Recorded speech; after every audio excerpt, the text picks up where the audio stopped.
Good morning and welcome to the Sunday service of the Unitarian Universalist Fellowship at Laguna Beach. I cut you guys off, my bad. Good morning. Very cool.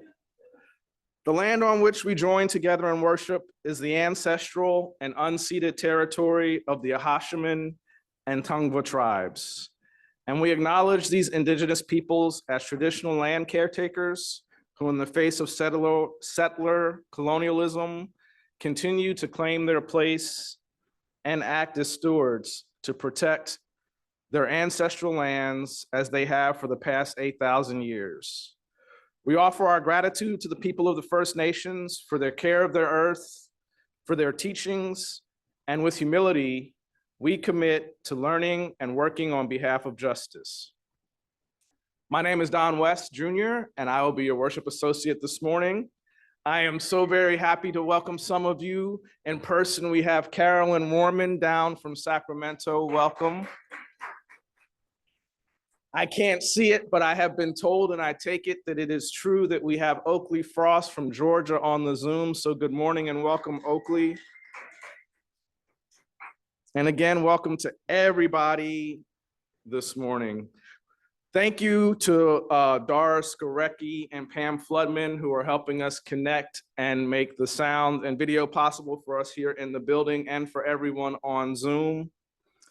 At UUFLB, we are a welcoming congregation with a commitment to work together to actively dismantle systemic racism and oppression in all of its forms.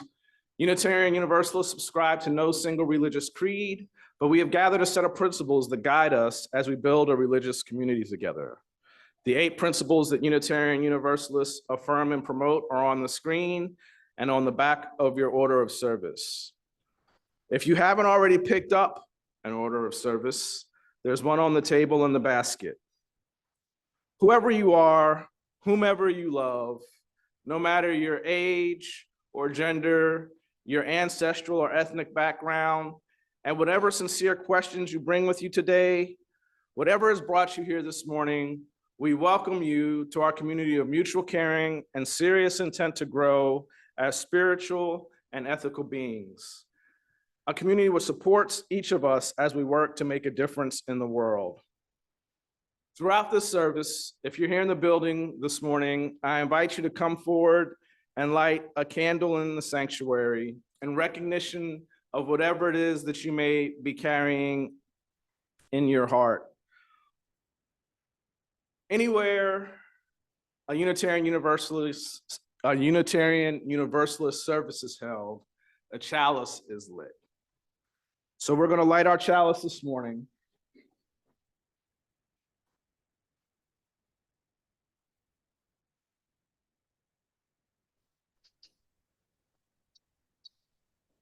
And as we light our chalice this morning, we're going to hold words and our minds and place our thoughts in those 2 words. On those 2 words. And those 2 words are peace and hope. So we light this chalice of those 2 words. And hope. On the slide that Pam is going to put up for us, some information about our next 2 services over the next 2 weeks. For our next 2 weeks, we have 2 returning ministers who are regulars in their services here. On February 2nd, we have the Reverend Celia Young. She'll be returning, and I don't have the message title, but she has been with us for the past 2 years in a regular rotation and is a favorite. On February 9th, we have Reverend Rika coming to us, and Reverend Rika is in Germany, so she'll be joining us from Germany. I think it'll be at night in Germany when she does her service, but she'll be joining us from Germany. So those should be 2 very exciting services. It is such a joy for us to have guests on Sunday mornings.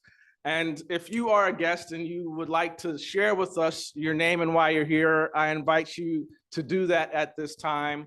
Do we have anybody on Zoom who is new? Nobody on Zoom. Do we have anyone in the building who's a guest and here for the first or second time who might want to introduce themselves and say what brought them here?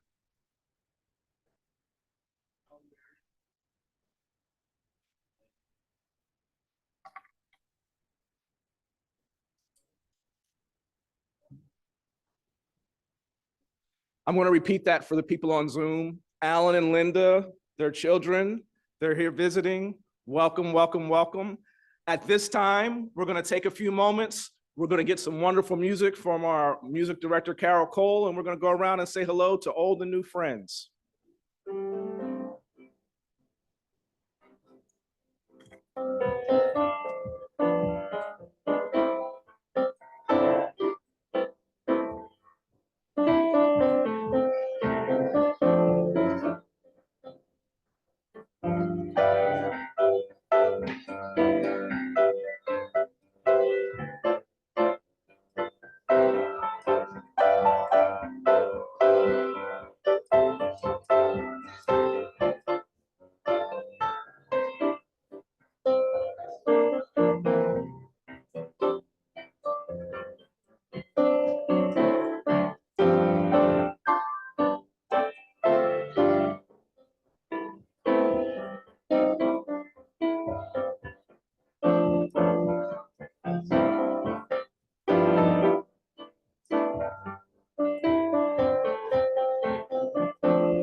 We have a couple of announcements. I might be a little bit out of order, but we have a couple of announcements. And this first announcement, there should be a slide for it, except for the person that was in charge of making the slides didn't put the slide in. But this is an announcement from the board. The board would like to make everyone aware that in the last quarter of last year, Paul Bogdan, I know I saw Paul this morning, I don't see him now. But Paul, he runs our building for us, and Paul came to the board and let the board know, there he is, Mr. Paul, he's a superstar.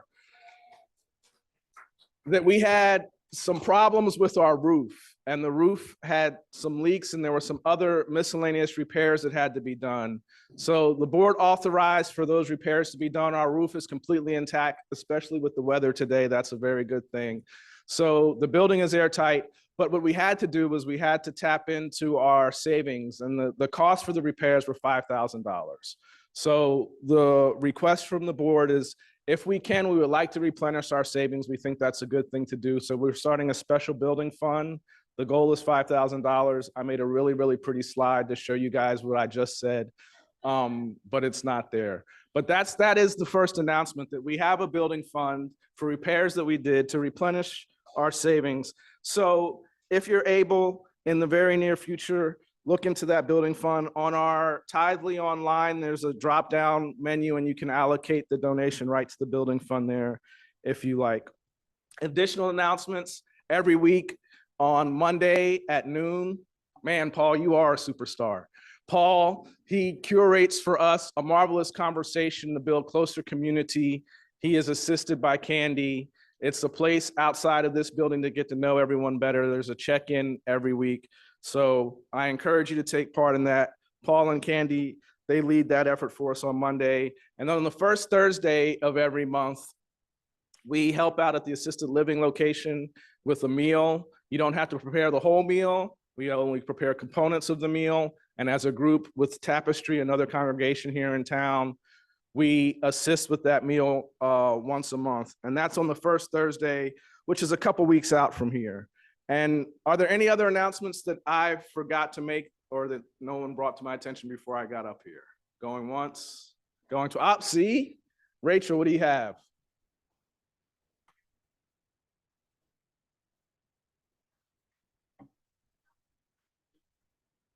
And so we're going to have a lunch after the service today, heavily influenced by the fact that Carolyn is in town from Sacramento, and we knew she was going to be in town today. So we're having lunch, lasagna and salad, and wonderful companionship. So if you can, please stick around and fellowship with us after the service. Our opening hymn this morning. Oh, nope, there it is. You were right. Keep me on track. Our centering thought for this morning, it comes from James Baldwin, and it's coming back. There it is. And I invite everyone to read this with me aloud and really take it to mind and put some energy and emphasis behind the words as you say it.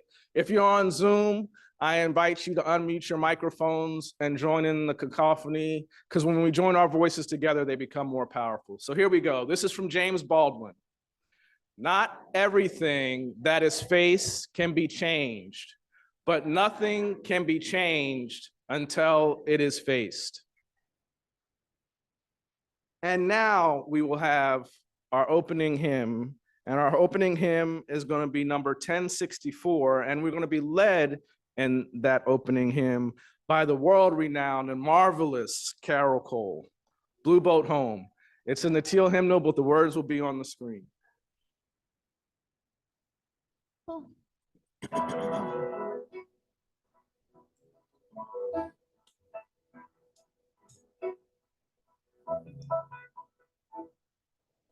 Though below me I feel no motion, standing on these mountains and plains, far away from the rolling ocean, still my dry land heart can say, I've been sailing all my life now, never harbor no port have I known. The wide universe is the ocean I travel, and the earth is my blue boat home.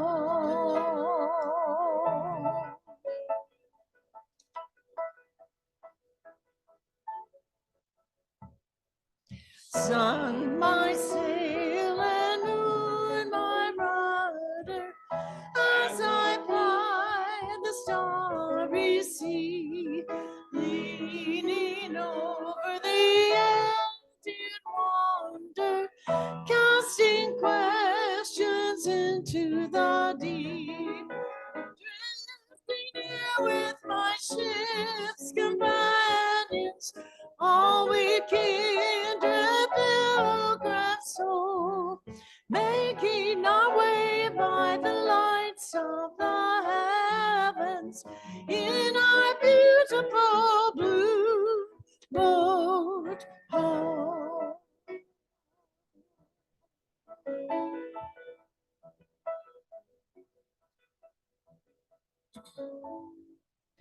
I give thanks to the ways beholding, to the great winds urging me on.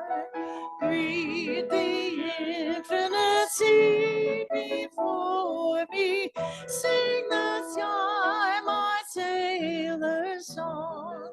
I was born upon the fathoms, never harbor nor port have I known. The wide universe is the ocean I travel, and the earth is my blue boat home.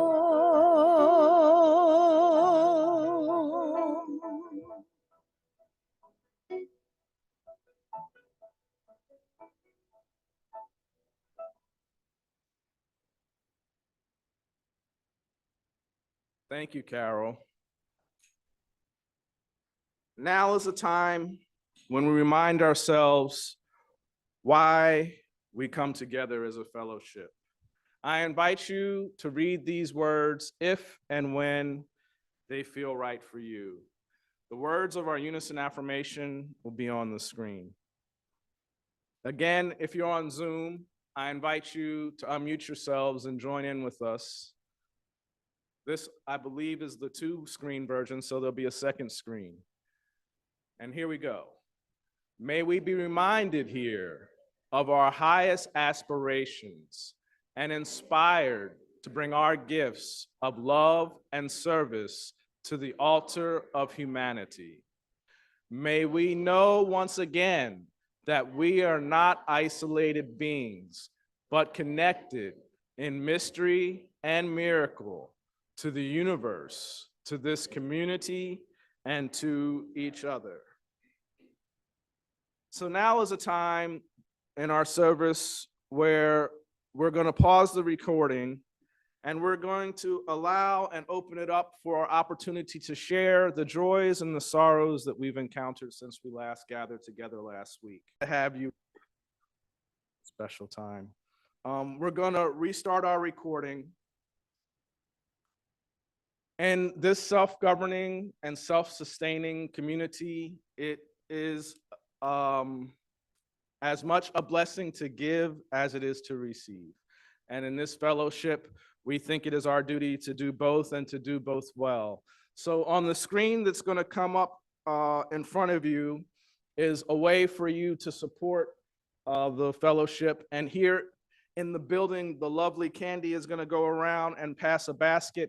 Carol is going to play some music. Another gentle reminder, we're looking to replenish the building fund. Take it away, Candy.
So now I invite all of us to stand. This has always been one of the favorite parts of the service for me personally. Twice in the service, once now and once at the very end, we try to form a circle with one another. And in this go round, we're going to join hands and sing to one another joy, words of joy and gratitude. From you I receive, to you I give. Something, something, something, something, something, something. But the words are going to be on the screen, and that's why we put the words on the screen.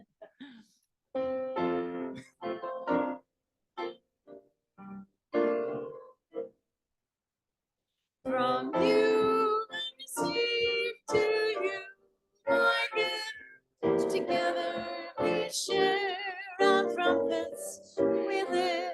From you I receive, to you I give. Together we share, and from this we live.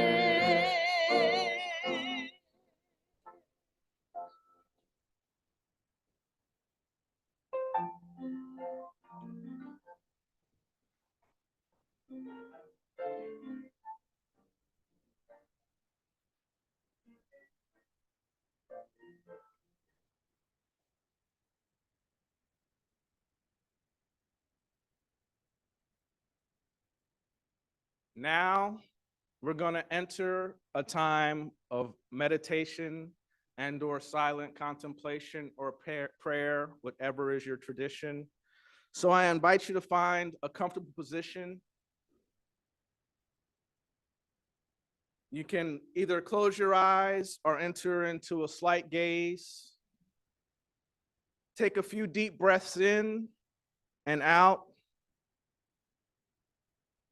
And I invite you to come back to one of those words: hope, or peace.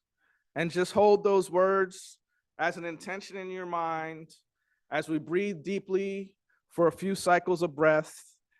And after a short period of doing just that, Carol will play a few bars of music to bring us back to the room, and we'll begin our talk for today.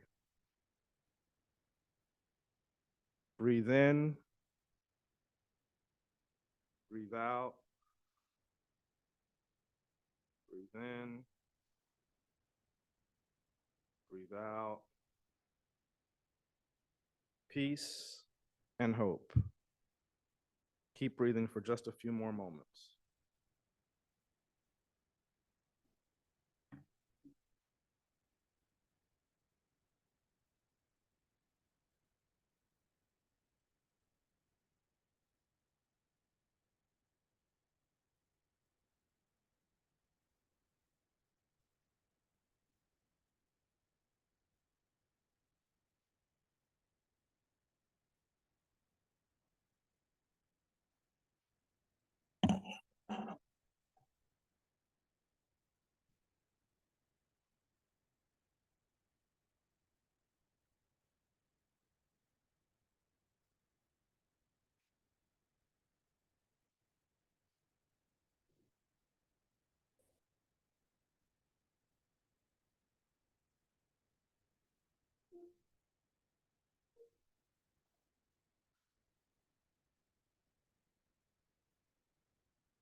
So a couple months ago, when Carolyn told us that she was coming down, I had planned to do another installment today on the book that we visited last summer on redemption and repair. And I thought that was a great idea. But so many things have changed between then and now. And I thought I would call an audible and I would do a talk with us today called Hope and Fire in the Wake of Change. And a lot of this started and was influenced by when I was a little kid, but we're gonna get to that in just a second. So, good morning, my friends. I know the air is heavy. We have the fires to our north, to our south. It's raining now, and as I was driving in this morning, it was raining pretty hard over in, oh my goodness, my memory is going bad. They say these are senior moments, and I'm not really that old, but I'm starting to realize I'm getting older. The El Calhoun Pass, thank you. When I was coming through the pass, it was extremely foggy, very low visibility, and yet and still, people were still confident enough to go zipping by me at like 75, 80 miles an hour, and it was only 15 feet of visibility. But no matter what's going on out there, and no matter what faces our nation as a whole, the soul of the nation is its people. It's not its president. And so the question before us is not merely what will the new administration, the new president, and the new cabinet do, but the better question is, what will we do? See, when I was a child, I grew up in Huntsville, Alabama. Well, mostly in Huntsville, Alabama, some in Philadelphia. So I have an interesting mix. But from grades 1 through 7, I grew up in Huntsville, Alabama, and I went to a Seventh-day Adventist school in Huntsville, Alabama. And so what that meant was I was at church a lot. So when I was in 4th grade to 7th grade, my classes were actually in the church. So I was in church every day, Monday, Tuesday, Wednesday, Thursday, Friday. I forget what I was there for on Saturday, because Seventh-day Adventists, if you haven't picked that up and you don't already know, they go to church on Saturdays. So Saturday I was there, Sunday I was there for some youth activity, and Monday through Friday I was there. Now, I was a very inquisitive and very smart kid, and Pam is going to put up a slide for us. And one of the things that captivated me as a kid being in this big church, and it was a big church, it wasn't a little church, it was a big church, was the stained glass window. And it's not the greatest picture, but I took this at my niece's high school graduation last year. She goes to the academy that's on the campus. So this is at Oakwood College. Oakwood College is a Black Seventh-day Adventist university.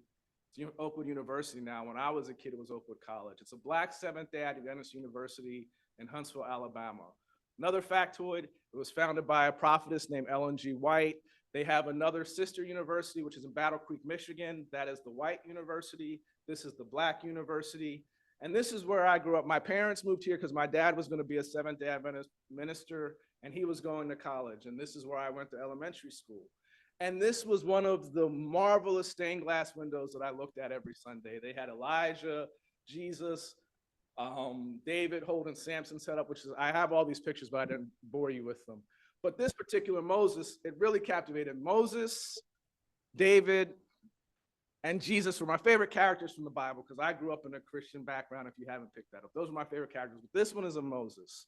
Okay, so Moses was my hero. I was captivated by his bravery, especially as he went into Pharaoh, trembling but resolute. And he said, God said, let my people go. And Pharaoh, with his hardened heart, refused. It was not just about the dramatic plagues or the parting of the Red Sea that made Moses so interesting to me. It was about the struggle, the long, arduous journey for 40 years in the desert, and I just drove across the desert, so I can't imagine it. Even in the face of resistance, Moses was amazing, and so he was a hero to me. And then I was really into Jesus as a kid.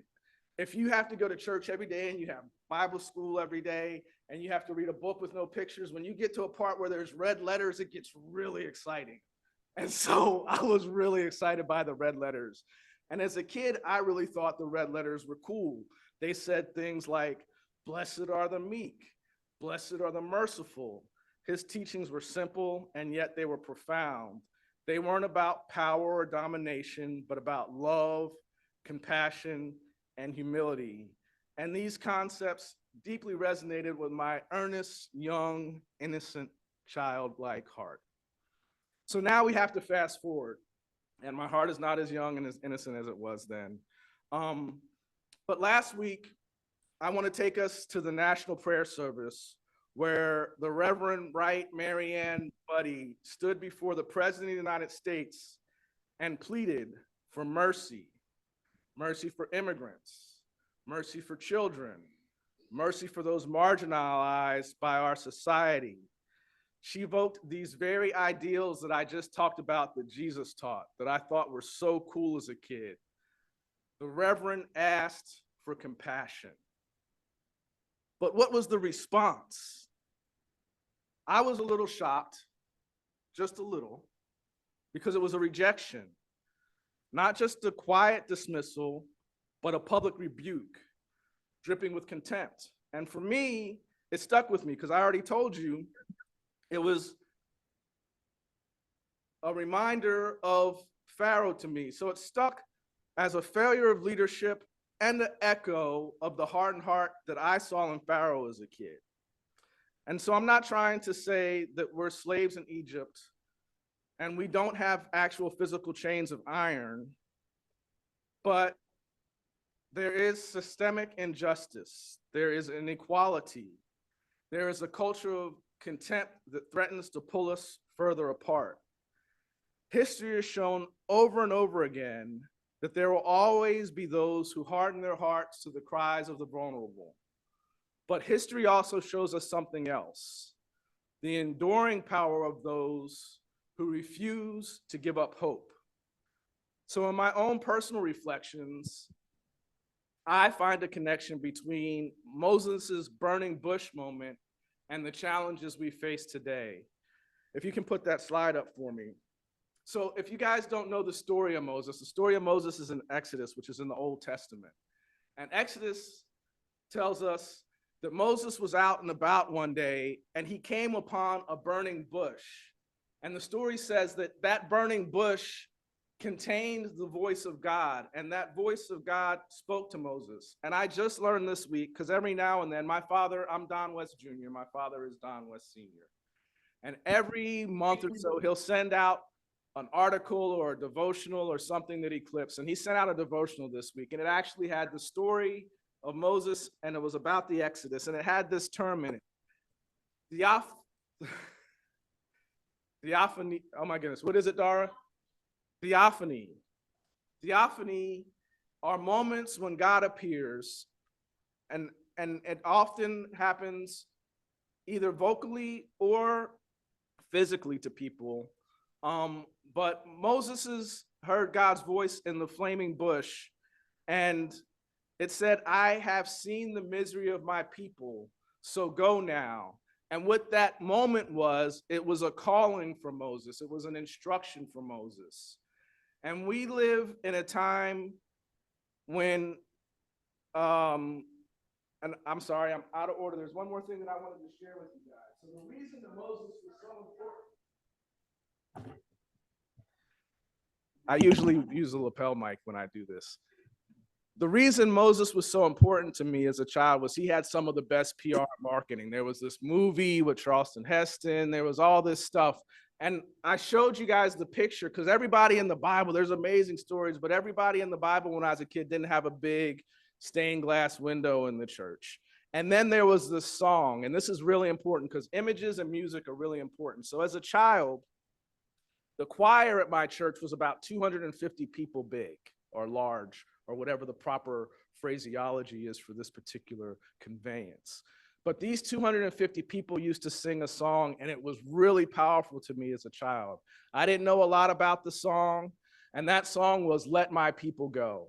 And that song is attributed back to Moses. But what I didn't know were any of the things that we're about to learn right in this little moment in the service. So Pam's gonna play a video for us. We're gonna give her a second to cue it up, and we're gonna hear the words of Let My People Go. There's a photo tribute that runs behind it. I'm going to share just a couple of facts about Let My People Go that I didn't know as a child. I didn't know all of these until some early this morning as I was preparing to come and see you today.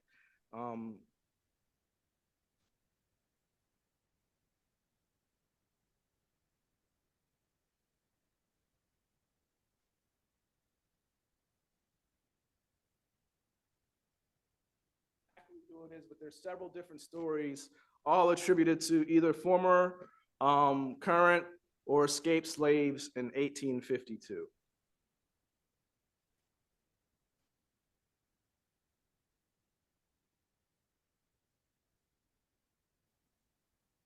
When Israel was in Egypt's land, let my people go.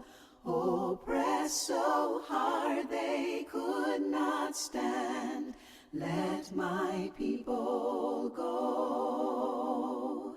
Go down, Moses, way down in Egypt's land.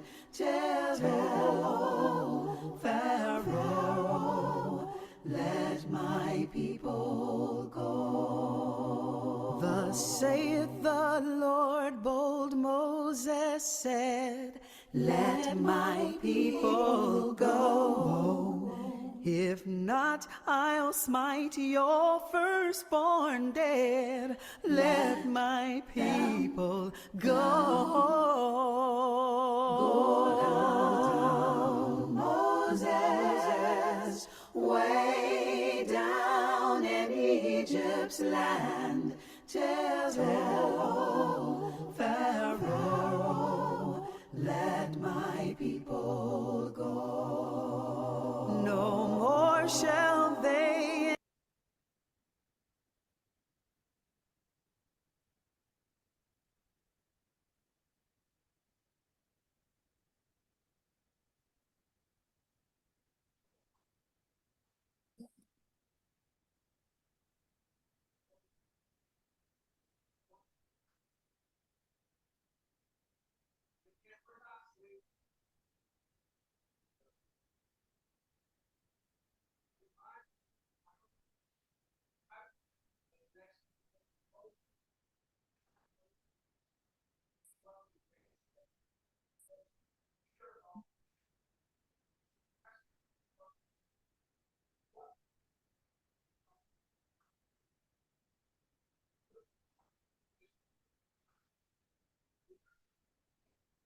rather than extend hands, but let us remember the lessons of Exodus.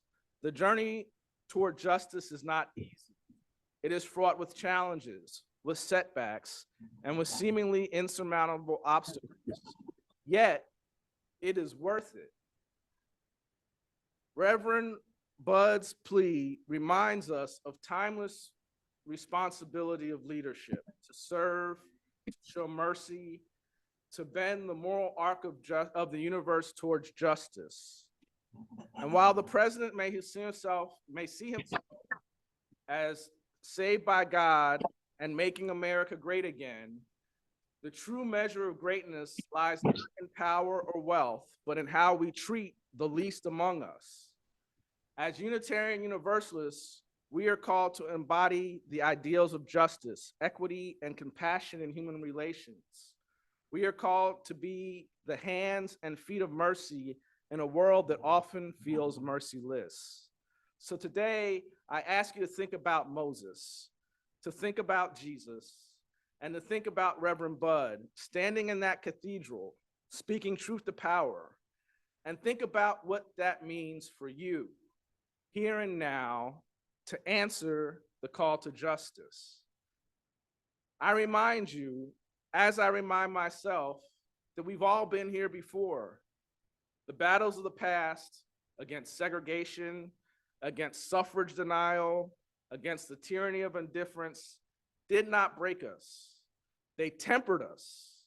We must draw strength from the knowledge that those who came before us faced walls just as tall and winds just as fierce, and yet they endured. In our centering thought, James Baldwin reminded us, not everything that is faced can be changed, but nothing can be changed until it is faced. This is no time to avert our gaze.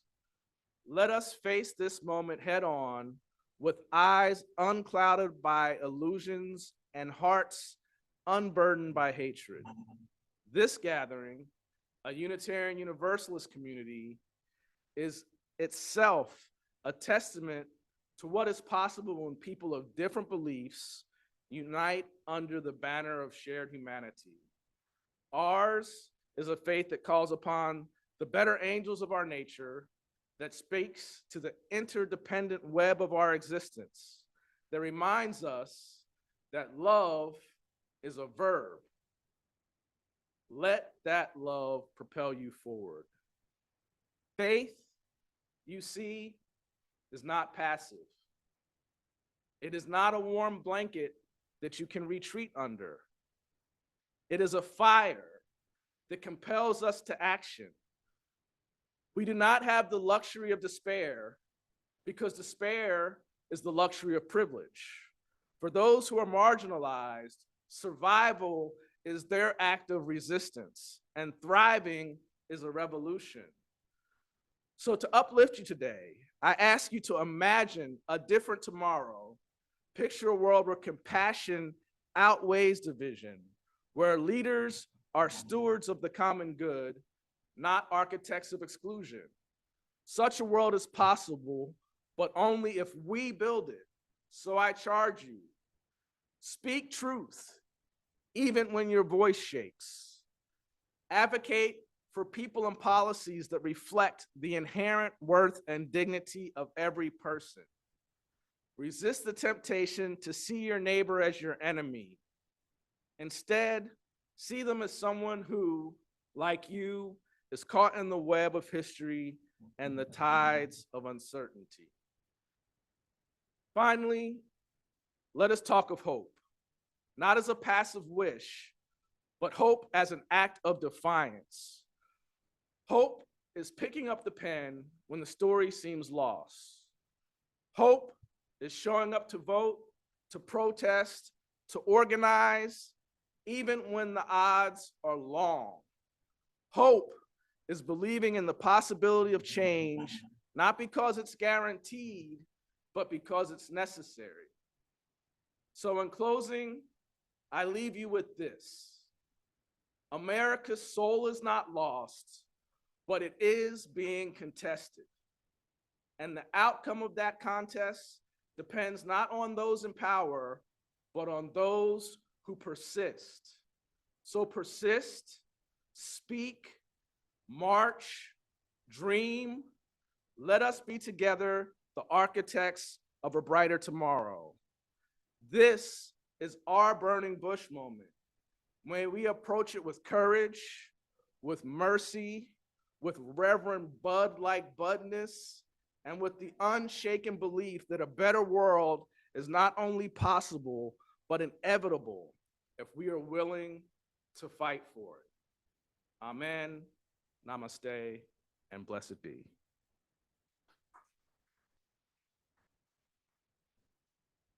Our closing song is going to be number 1021, Let Again, by the world famous and incomparable Carol Cole. Take it away, Carol.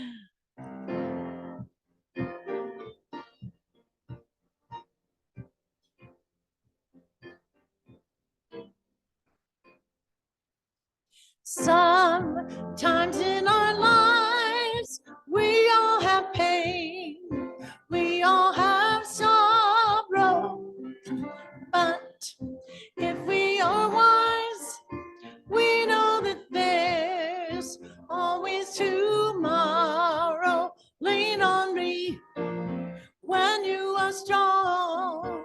I'll be your friend. I'll help you carry on. For it won't be long. I'm gonna need somebody to lean on. Please swallow your pride.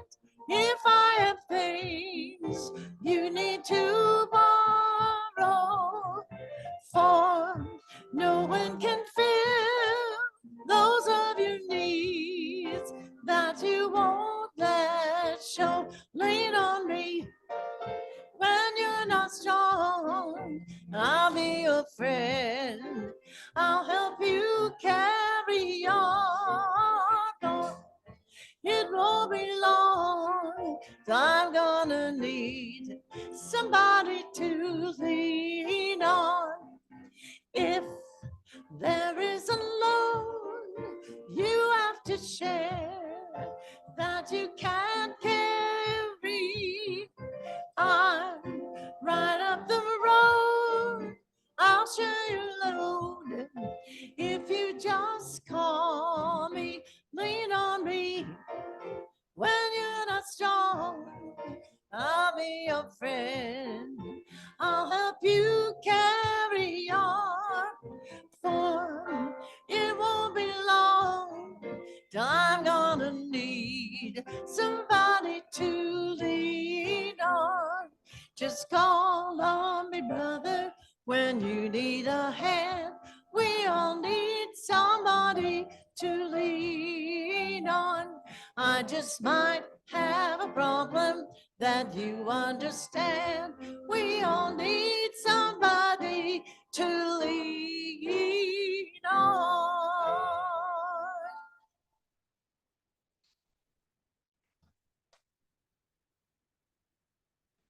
Now it's time for us to extinguish this chalice. We extinguish this flame, but we do not extinguish the light. We carry it home with our heart, with hope and peace. Now, go forward, everyone. Be compassionate, be kind, be bold. Namaste. We're going to join in a circle and we're going to sing our closing song, Let There Be Peace on Earth. And the words are on the screen once again.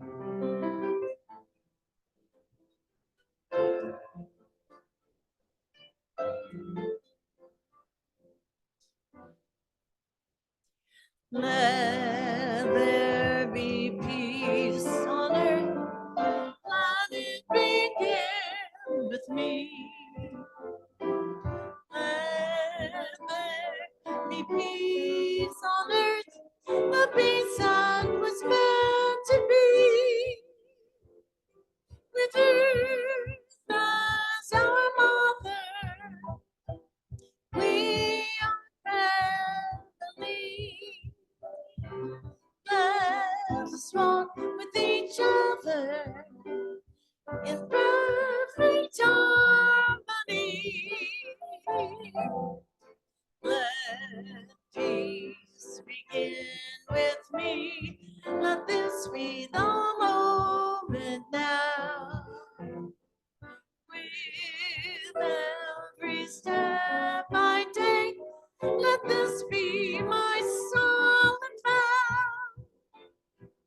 Today, each moment, live each moment in peace eternally. Let there be peace on earth. Let it begin with me.